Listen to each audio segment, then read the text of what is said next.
বন্ধুরা, বাংলাদেশ সীমান্তে পরিস্থিতি এখন কিন্তু প্রত্যাশার চেয়ে অনেক বেশি খারাপ। হ্যাঁ, খারাপ পরিস্থিতির আন্দাজা এই থেকে লাগানো যেতে পারে যে আজ থেকে 3 দিন আগে পর্যন্ত ভারতের বর্ডার সিকিউরিটি ফোর্স সরাসরি ফায়ারিং পজিশন নিয়ে নিয়েছিল এবং যখন বিএসএফ ফায়ারিং পজিশন তৈরি করে তখন বর্ডার গার্ড বাংলাদেশ অর্থাৎ বিজিপি পিছিয়ে যায়। কিন্তু এই বিষয়টা তো কিছুই নয়। এখন আপনাদের যে কথাটা বলবো সেটা একটু ভালো করে লক্ষ্য করে দেখবেন।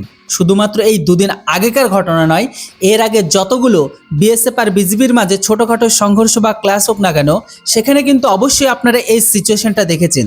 হ্যাঁ, আমি কোন বিষয় নিয়ে কথা বলছি সেটা আপনারা ভিডিওতে ভালোভাবে বুঝতে পারবেন। তো দেখুন, এখন পরিস্থিতি কিন্তু আগের থেকে অনেক বেশি খারাপ হয়ে গেছে, কারণ বাংলাদেশের বিজেপি ভারতের প্রচেষ্টার এখন মুক্তোর জবাব দেওয়ার হুমকি দিয়েছে।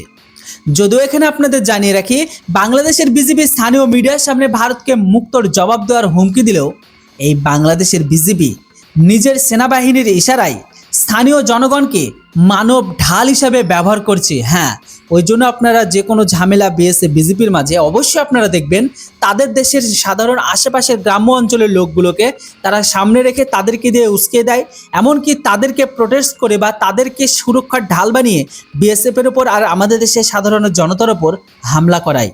এই জন্য আপনারা এর আগের ভিডিওতে দেখেছেন বাংলাদেশের ইসলাম প্রোডাক্ট গ্রহণকারী সন্ত্রাসীরা ভারতের সেনার ওপর বিএসএফের ওপর আর সাধারণ মানুষের ওপর ঢিল পাথর ছুঁড়তে আর আমাদের দেশের ওপর আক্রমণ করার হুমকি দেয়। হ্যাঁ, সেখানে বিজেপি কিন্তু চুপচাপ থাকে।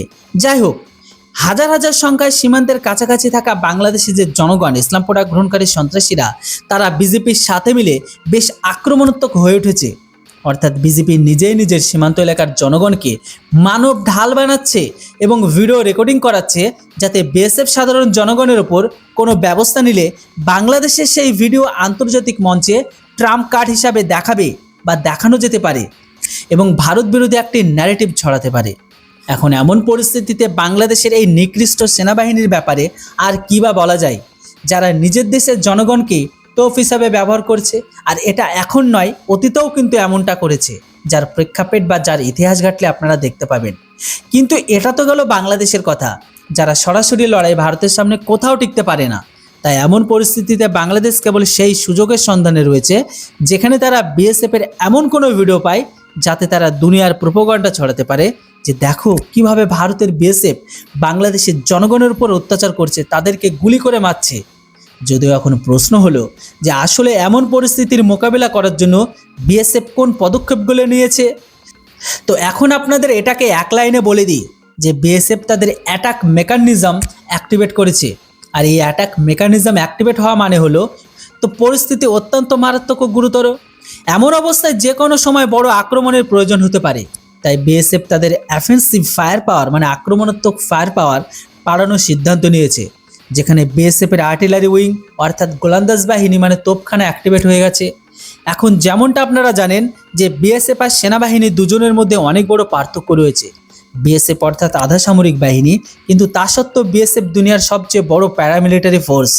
যদি বাংলাদেশের পুরো সেনাবাহিনী আর বিজেপি দুটিকে মিলেও দেওয়া হয় তাহলেও ভারতের বিএসএফের আকারে তাদের চেয়েও বড়, কারণ বিএসএফের সংখ্যায় 2,90,000-এরও বেশি। হ্যাঁ, অন্যদিকে বিএসএফের কাছে হেভি ফায়ারিং মানে ভারী গোলাবর্ষণের অস্ত্রশস্ত্র মজুত রয়েছে। বিএসএফের কাছে তাদের নিজস্ব তোপখানা রয়েছে। যদিও এই তোপখানা ভারতীয় সেনাবাহিনীর সমকক্ষ 155 mm এর নয়, কিন্তু তবুও 81 mm এর আর 120 mm এর অত্যন্ত দ্রুত আর মারাত্মক আর্টিলারি সিস্টেম মজুত রয়েছে। পাশাপাশি বিএসএফের কাছে এতটাই যুদ্ধ সক্ষমতা রয়েছে যে বর্ডার গার্ড বাংলাদেশ তো ছেড়ে দিন, তারা বাংলাদেশের সেনাবাহিনীকেও কুপঘাত করতে পারে। অর্থাৎ সংঘাতের পরিস্থিতিতে ভারতীয় সেনাবাহিনীর আসার কোনো প্রয়োজনই হবে না এবং বিএসএফ একাই বাংলাদেশের বিজেপি ও সেনাবাহিনী উভয়কে ধুলোয় খাইয়ে দিতে পারে। যদিও ফুল স্কেল বা পূর্ণাঙ্গ যুদ্ধের পরিস্থিতিতে সবসময় সেনাবাহিনী ফ্রন্টলাইন বা মোর্চা সামলায় এবং যুদ্ধের পরিস্থিতিতে বিএসএফ ভারতীয় সেনাবাহিনীর ইন্টিগ্রেটেড কমান্ডের অংশ হয়ে যায়। অর্থাৎ বিএসএফের মূল কাজ তখন হয় পেট্রোলিং, সীমান্ত সুরক্ষা এবং হোল্ডিং অ্যাকশন। প্রসঙ্গত জানিয়ে রাখি, 2001 সালে ভারত ও বাংলাদেশের মধ্যে অত্যন্ত গুরুতর সংঘর্ষ হয়েছিল। তখন বর্ডার গার্ড বাংলাদেশের নাম ছিল বাংলাদেশ রাইফেলস মানে বিডিআর, আর তখন বিএসএফ এমন মোক্ষম জবাব দিয়েছিল যে বাংলাদেশের সাদা পতাকা দেখিয়ে ভারতের ফায়ারিং থামানোর জন্য অনুনয় বিনয় করতে হয়েছিল। কেননা প্রথম দিকে তারা বিএসএফের ওপর ভারী পড়ে যায়, তারপরে যখন পজিশন বা আর যখন তাদের ওপর ভারী পড়তে লাগে তখন তারা তাদের দেশের সাধারণ আমজনতাকে দিয়ে সমস্ত কিছু দিয়ে বিএসএফের উপর আক্রমণ করায়। কিন্তু যদি আবারও এই সংঘর্ষ 2026 সালে হয় তবে আজকের পরিবেশ পরিস্থিতি অনুযায়ী এমন যে কোনো সংঘর্ষের ফলাফল অনেক বেশি গুরুতর আর ধ্বংসাত্মক প্রমাণিত হবে। তো দেখুন, আপনাদের মধ্যে অনেকের প্রশ্ন আসতে পারে যে সেই দিনের মধ্যে যদি আজকের দিনে মানে 2026 সালে এসে ভারতের বিএসএফ আর বিজেপির মধ্যে যদি যুদ্ধ শুরু হয় তাহলে যুদ্ধে কে জয়ী হবে?